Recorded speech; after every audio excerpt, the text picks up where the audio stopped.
Those vaccination numbers actually meet the criteria for stage 3 of reopening the economy, and yet we're still 10 days away from the targeted opening for stage 2 on July 2nd.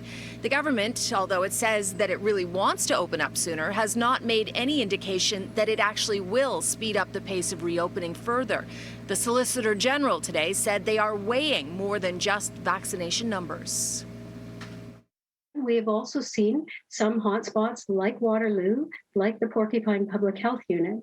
So under the direction of the health table and Dr. Williams, we have been very carefully monitoring and closely following not just the vaccination rates, not just the positivity rates, but all of the other factors that play into whether we can safely reopen.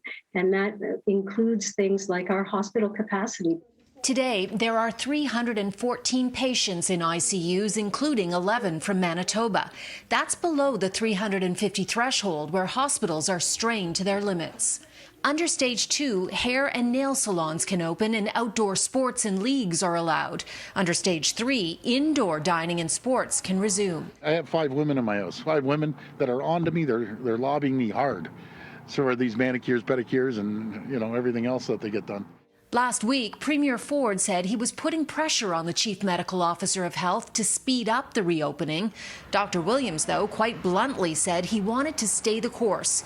He's retiring this Thursday, so it will be interesting to see if there's any change in direction when the new Chief Medical Officer of Health takes on the role.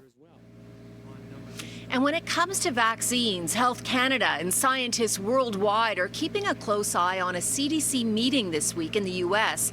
It's analyzing reports an inflammation of the heart could be linked to the mRNA vaccines.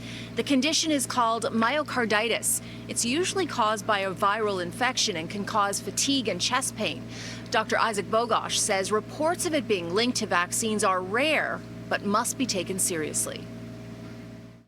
Like any adverse event, you can never ignore it. You can never sweep it under the rug. It appears to be more common in men rather than women. It appears to be more common in younger cohorts rather than older cohorts.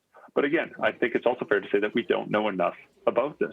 Of all the cases of myocarditis that have been reported, it looks like the vast majority of these are mild and self-resolve. There's actually a big meeting this week with specialists in immunology, in vaccinology, in infectious diseases, in cardiology, and pediatrics, like a huge interdisciplinary meeting that's really going to discuss all the data from the United States related to myocarditis. So everyone's staying tuned and watching this. Does this impact policy? Maybe. Maybe it will. We'll see. Dr. Bogosh says studies show myocarditis can also be caused by COVID. And in a statement just sent to me by Health Canada, they say there have only been a small number of cases of myocarditis following an mRNA vaccination, but they may not be related. That's still to be determined. And it also says it's currently not seeing higher rates than would be expected in the general population.